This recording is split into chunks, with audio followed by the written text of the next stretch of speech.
Let me officially and warmly welcome Taoiseach Micheál Martin to Strasbourg. We are very, very glad to have you here with us today for the next chapter of our This is Europe debates.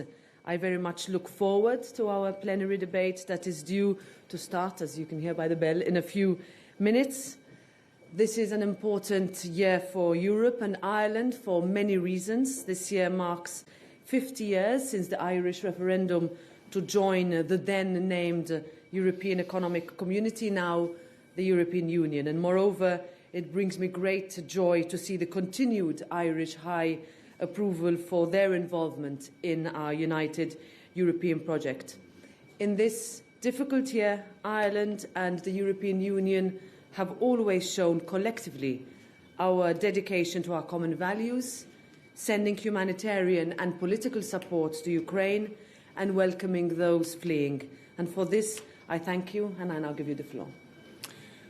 Can I take the opportunity in the beginning to express my appreciation to you, President Metsola, for inviting me to address the plenary session of the European Parliament this morning, and to say, Roberta, that your timing is impeccable. As you have said, Ireland celebrates 50 years of joining and acceding to the then European Economic Community, and to say that that was the most transformative decision taken by the Irish people in our 100 years of independence.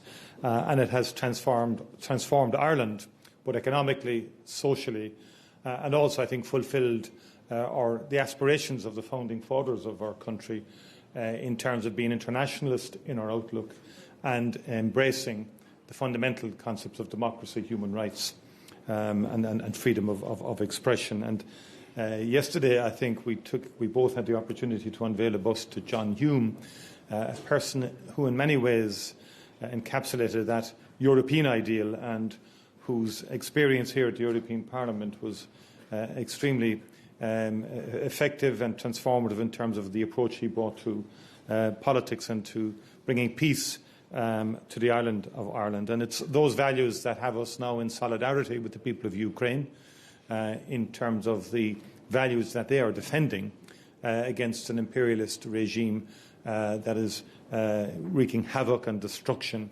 on the people of Ukraine itself. And it's to Europe that the people of Ukraine are looking in terms of inspiration and wanting to be involved again in sharing those fundamental values with us.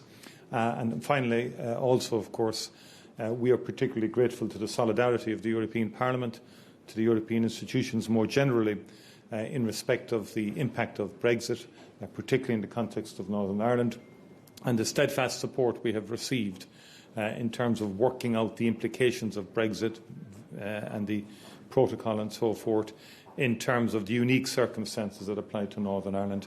And the European Union, and particularly the Parliament, has shown great understanding and great solidarity as we work to resolve outstanding issues. Thank you. Are there any questions?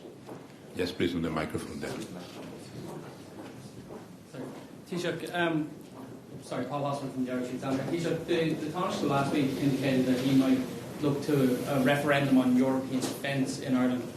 If that referendum was held today, how do you think you would vote? And President Metsola, do you think that European defence is something that all nation states of the EU should look to be involved in? Well, first of all, as I've said, and I've consistently said, we need to reflect on military non-alignment in Ireland and our military neutrality. We are not politically neutral. And I think it's important to take everything in the round and to assess that in the context of a Citizens' Assembly, which would bring an informed, evidence-based approach to deciding upon that issue.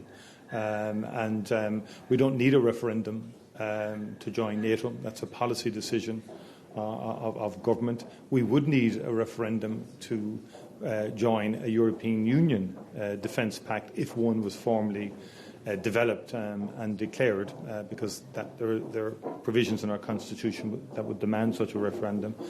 For the moment, I'm focused on maintaining the unity of purpose that is very evident in Ireland in relation to our overall approach to Ukraine, and our position has not in any way hindered or stymied the broader European Union response, and particularly the deployment of the peace facility. We are part of the European security and defence process and negotiations or discussions for quite some time, for many, many years now. And we work with our colleagues to develop stronger interoperability between our defence forces, particularly on joint peacekeeping missions and peace enforcement missions.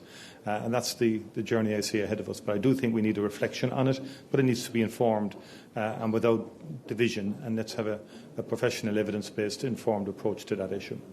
I'll pick on one of the last words that the Taoiseach said, which is reflection. And if that we can calculate, or we can see what was one of Putin's biggest mistakes, is that he thought that his invasion of Ukraine would actually push for a later stage or not take the decision by certain countries to come closer militarily. The exact opposite has happened. We saw the decisions taken by Finland and Sweden, countries traditionally neutral. The concept of neutrality is different in different countries, and that is also a discussion that is taking place within this Parliament. When we are looking at the treaties that underpin everything we do, this Parliament has called for a real security and defence policy of the European Union, understanding that different member states have different realities, different histories and different processes and procedures they would need to go through. But at the end of the day, politically, to quote an old saying, you can't be neutral between the fire and the fire brigade. And that is something that is happening in all national parliaments when discussing how we are addressing an invasion by an autocratic regime unilaterally in the most brutal manners that has threatened the very territorial sovereignty of a country on our continent. Anyone else for a last question? Yes, thanks so much. Naomi O'Leary, Irish Times. Taoiseach, I'd love to pick up on something that you said. You described Russia as an imperialist regime. I mean, coming from the Irish experience, would you see this as a colonial war of expansion, as Eastern European member states describe it? Thanks. I do very much see it as a European war of expansion, and it's imperial. It's 19th century type approach to the world, and this idea also, of course, that large, major, significant countries of the size of Russia feel that they have a sphere of influence that is naturally theirs, and that smaller states in its neighbourhood have no right to exist. And that's essentially what Putin is saying, that countries within the neighbourhood, particularly Ukraine, doesn't have a right to exist. Now, given Ireland's history, that's something that's anathema to us, something we cannot comprehend. We do not believe in that sort of world order that Russia envisages, and we're very much obviously in favour of self-determination, freedom of expression, free societies with elected parliaments, and a free media, and those are the very opposites to which to what Russia is aspiring to be. Thank you very much. Thank you.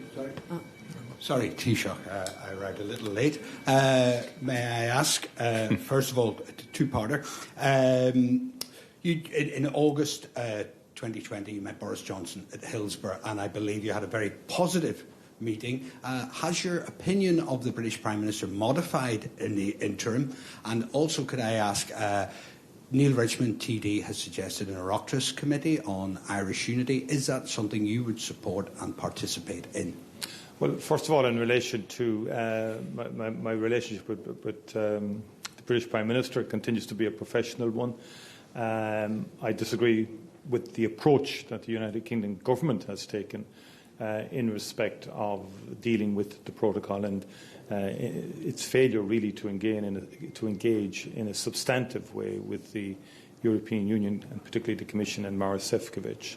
I made it very clear to the British Prime Minister that the most effective way forward is to enter into substantive negotiations with the European Union. He will find the European Union to be flexible. It has already been flexible, but we don't detect that sense of engagement from the UK government. And I've also made it very clear that unilateral action is not conducive to good relations internationally, and unilateral action to undermine an agreement that people solemnly entered into is not good practice. So I'd appeal to Boris and to the British Prime Minister and the government, the British government, to engage with the European Union. I recently met with the Good Friday Agreement in respect of, and deputies from all parties were there. And what struck me was the unanimity from all parties at the Good Friday Agreement in the Oireachtas, unanimity in terms of support of the initiative that I've taken in respect of the Shared Island programme. And that is gaining critical mass. How do we share this island together, the island of Ireland, in a practical, economic and social way? And how can we develop North-South projects in terms of research? And the funding we have provided through the Shared Island has been the first significant, consistent funding programme put together, but also the research that we have commissioned through the ESRI, through NESC. It's the first systematic research in terms of education, in terms of health, climate, that we have embarked upon. And I fully believe in the full working out and realisation of the Good Friday Agreement, but we must take it step by step.